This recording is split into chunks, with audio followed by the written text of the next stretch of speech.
అగ్రరాజ్యమైనటువంటి America Venezuela మీద దాడులకు పాల్పడింది. వెనుజులా దేశాధ్యక్షుడిని నిర్బంధించడం జరిగింది.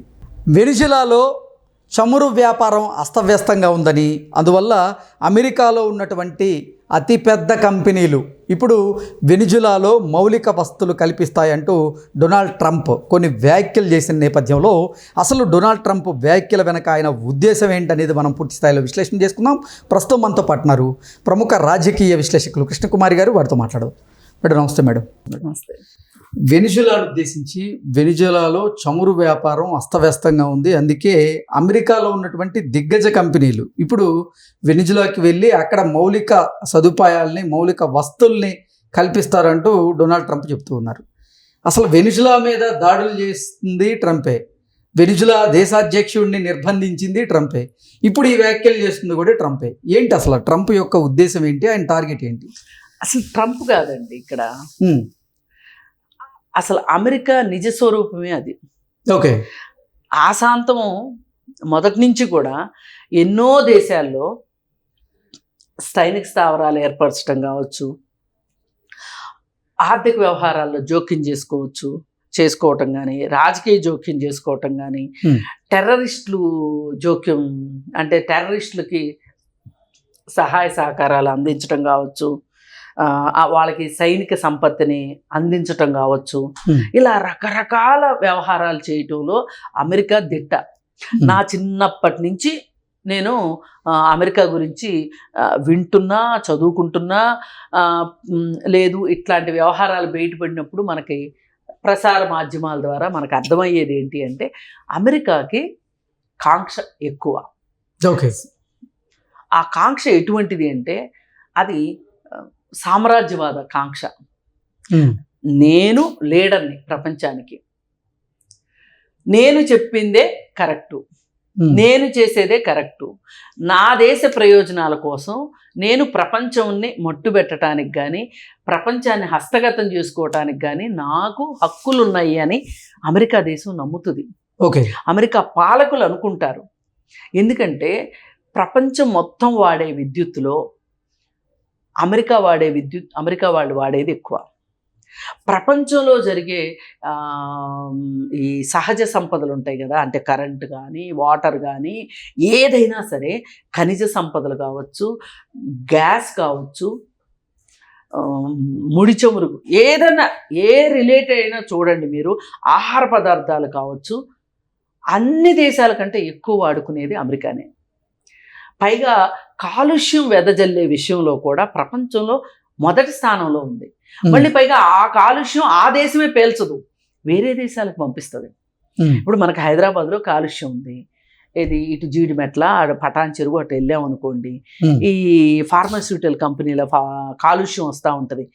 మామూలుగా వాళ్ళ కాలుష్యాన్ని అలా పంపించడానికి లేదు, దానికి ఇంకా చాలా పైకి పెట్టి, అంటే మనుషులకి గాలిలో కలవకోకుండా మనుషులు పీల్చే ఇది కాకుండా బాగా ఎక్కడికో పంపించాలి, దానికి చాలా ఖర్చు అవుతుంది. అందుకని వాళ్ళు ఏం చేస్తారు, ఎయిర్లోకి వదిలేసేస్తారు. మన దగ్గర వచ్చే కాలుష్యాన్ని మనమే భరిస్తాం చచ్చినట్టు. అమెరికా వాళ్ళు ఏం చేస్తారు, వాళ్ళ దేశంలో కాలుష్యకారకమైన సంస్థలు వాళ్ళు నెలకొల్పరు. వేరే దేశంలోకి వెళ్ళి అక్కడ ముడి సరుకులతోటి అక్కడ కాలుష్యం అంతా అయిపోయిన తర్వాత ఫైనల్ స్టేజ్లో ఉన్న మందులను వాళ్ళు తీసుకెళ్తారు. ఇవాళ అతి ఎక్కువ దిగుమతి చేసుకునేది అమెరికా.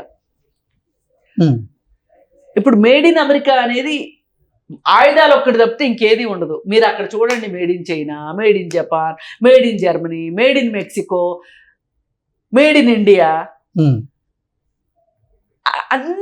అన్ని దేశాల నుంచి దిగుమతి చేసుకుంటుంది అమెరికా. కానీ అమెరికా చేసేది ఏంటి అంటే ప్రపంచం మొత్తం మీద పెత్తనం. నేను పెద్దనని అంటది, అదేమంటే నాది పెత్తనం, ప్రపంచం మొత్తం మీద నాదే పెత్తనం అంటది. ఇప్పుడు నా చిన్నప్పుడు నేను ఒకటి చదువుకున్నా, ఆసియా ఖండంలో తీరంలో వాళ్ళు ఒక సైనిక స్థావరాల్ని ఏర్పాటు చేశారు. డిగో గార్షియాలో సైనిక స్థావరాలు ఏర్పాటు చేశారు. ఎందుకు చేస్తారు ఇవన్నీ అంటే వాళ్ళు ఏం చేస్తారంటే ఆ ఏరియాని ఒక డంపింగ్ యార్డ్గా పెట్టుకుంటారు. ఆయుధాలు డంపింగ్కి పెట్టుకుంటారు. స్థైనిక స్థావరం అంటే అదే.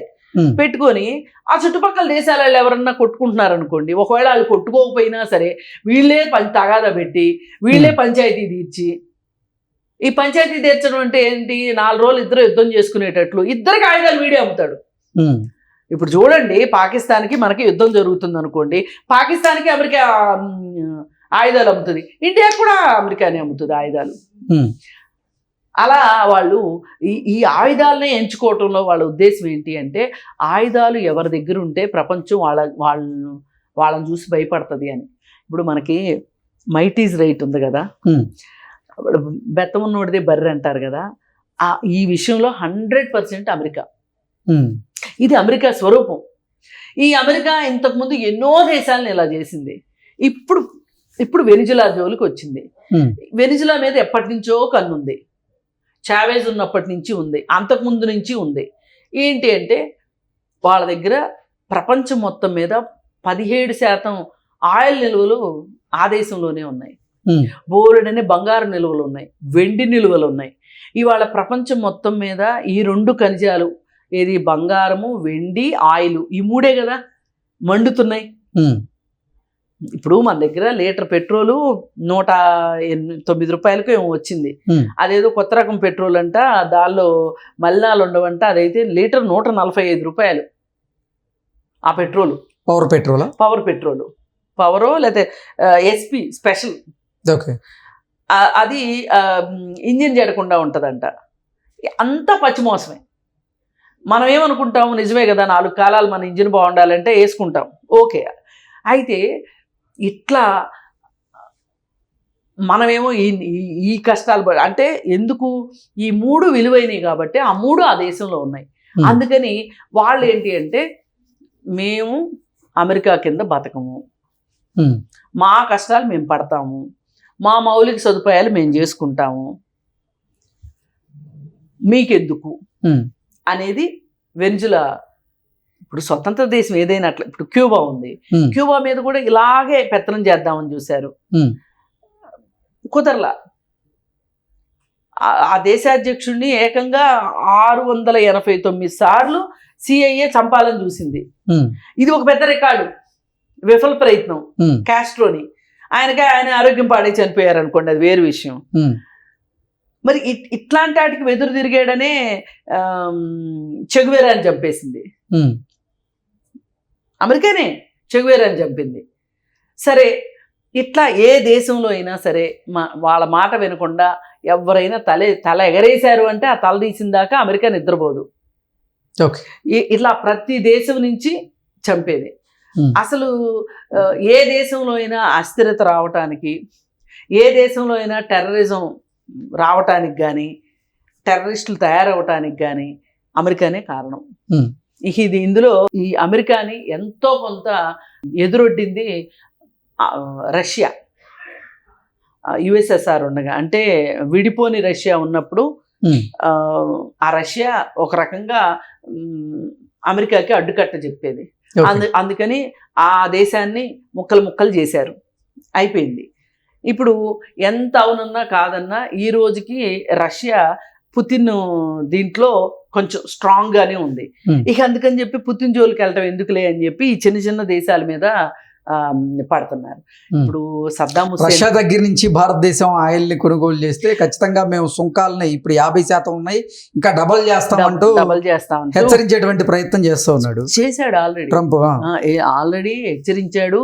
మనం ఆయిల్ కొనటం ఆపుతామని చెప్పాము, మళ్ళీ ఇప్పుడు కొనాలని అనుకుంటున్నారు. ఏదైనా కానీ అమెరికా ఎవరిని ప్రశాంతంగా ఉండవదు. అమెరికాకి ఉన్న ఆ దేశ ప్రజలకి ఇవ్వాలనుకునే సౌకర్యాల కోసం, ఆ ప్రపంచ దేశాల మీద ఆధిపత్యం కోసం అమెరికా ఈ విధమైన క్రూరమైన చర్యలకు పాల్పడతాయి. సద్దాం హుస్సేన్ని వాళ్ళ దగ్గర ఏదో జీవాయుధాలు ఉన్నాయి అని చెప్పి, రసాయన ఆయుధాలు ఉన్నాయి అన్నారు.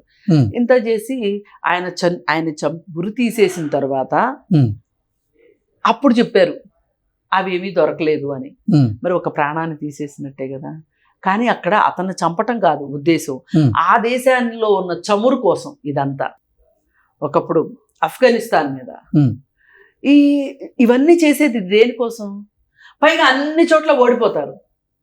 అంటే వాళ్ళకి ఓటమి వచ్చినా పర్వాలా, కానీ వాళ్ళకి కావాల్సినవి వాళ్ళకి వచ్చినాయా లేదా అని చూసుకుంటారు. ఇప్పుడు వాళ్ళు మెయిన్ ఇగో మీ దేశంలో మీకు నిర్వహించడం రావట్లేదు కాబట్టి మీ అధ్యక్షుడిని మా ఊర్లో పెట్టుకొని మేము వచ్చి మీకు అన్నీ నేర్పిస్తామని చెప్తున్నారు. సింపుల్గా అదే కదా వాళ్ళు. ఇప్పుడు బోలెడు చమురు నిల్వలు ఉన్నాయి.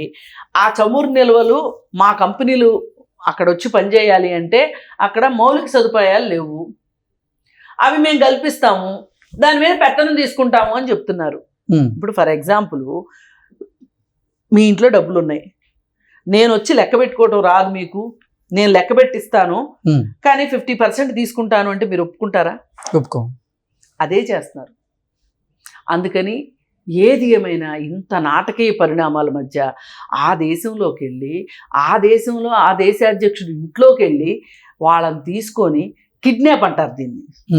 ఈ కిడ్నాప్ చేసి వాళ్ళ దేశం తీసుకెళ్ళి అక్కడ ఒక రకంగా డిటెన్షన్ సెంటర్ లాంటి సెంటర్లో, ఇప్పుడు దానిలో ఏంటి ప్రపంచవ్యాప్తంగా ఈ డ్రగ్స్ మాదక ద్రవ్యాలు అమ్మే వాళ్ళని, అక్రమ రవాణా చేసే వాళ్ళని, ఇట్లాంటి వాళ్ళందరినీ పెడతారు ఆ దీంట్లో. భయంకరమైన జైలు అనమాట అది. ఆ అతి భయంకరమైన జైల్లో భార్యాభర్తను తీసుకెళ్ళి పెట్టారు వాళ్ళు. ఆ మధ్య అయితే ఒకసారి 2019లోనూ ఏమో కరెంటు పోయింది అమెరికాలో. కరెంటు పోయినప్పుడు దాదాపు 9 రోజుల పాటు కరెంట్ లేదు ఆ జైల్లో. అమెరికాలో కరెంటు పోవటం అంటే మన దగ్గర కరెంటు పోయినట్టు కాదు, మనం వచ్చి అరుగు మీద కూర్చుంటాం, అట్లా కాదు. అక్కడ కరెంట్ లేకపోతే ఆ చలికి కానీ దేనికైనా కానీ ఎన్ని అష్ట కష్టాలు పడతారు. అసలు అక్కడ ఎవరైనా చచ్చిపోతే కూడా చచ్చిపోయారని చెప్పరు, అంత రహస్యం అనమాట అమెరికాలో. అలాంటి జైల్లో పెట్టారు. మరి ఏది ఏమైనా సరే స్టాచ్యూ ఆఫ్ లిబర్టీ ఉన్న ఆ పేరుకే, అది ఏదో అంటారే ఇంటి పేరు కస్తూరి ఇంట్లో గబ్బిలాల వాసన అన్నట్లు అమెరికా పరిస్థితి ఇది. ఈ అమెరికా ఇవాళ నాదే సర్వాధికారం అన్నట్లు డబ్బు కోసం ఏ గడ్డైనా తినే మనుషుల్లాగా ఇప్పుడు మనకు పక్కన పాకిస్తాన్ని తయారు చేయలా, పక్కలో బల్లెంలాగా. కాకపోతే ఎవరైనా సరే ఒక్క క్యూబా లాగానో ఇట్లా వెనిజులా లాగానో చైనా లాగానో నిలబడాలి అనుకున్న వాళ్ళను కూడా నిలబడినివ్వట్లా. అందుకే భారతదేశం కూడా అమెరికాతోటి ఎంత జాగ్రత్తగా దూరం పాటిస్తూ దగ్గరతనాన్ని చూపిస్తుంది తప్పితే స్ట్రైట్గా ఫైట్ చేయడానికి ఎప్పుడు సిద్ధపడదు. ఎందుకంటే అమెరికాతోటి యుద్ధము అంటే అదంత ఈజీగా ఉండదు. ఎందుకంటే ఇప్పుడు వాళ్ళ ఇంట్లో కాసే చెట్టుకు కాసే కాయలు లాంటివి కదా ఆయుధాలు. ఇప్పుడు మనకు ఆయుధాలు కావాలంటే కొనుక్కోవాలి, వాళ్ళకి వాళ్ళ ఊర్లోనే తయారవుతాయి కదా. ఇంత దారుణమైన పరిస్థితి. నిజంగా ఈ అమెరికా యొక్క సామ్రాజ్యవాద ధోరణిని మార్చుకోకపోతే మటుకు ప్రపంచానికి ఎప్పుడైనా 3వ ప్రపంచ యుద్ధం అంటూ వస్తే మటుకు అమెరికా వల్లే వస్తుంది. Okay madam, thank you so much.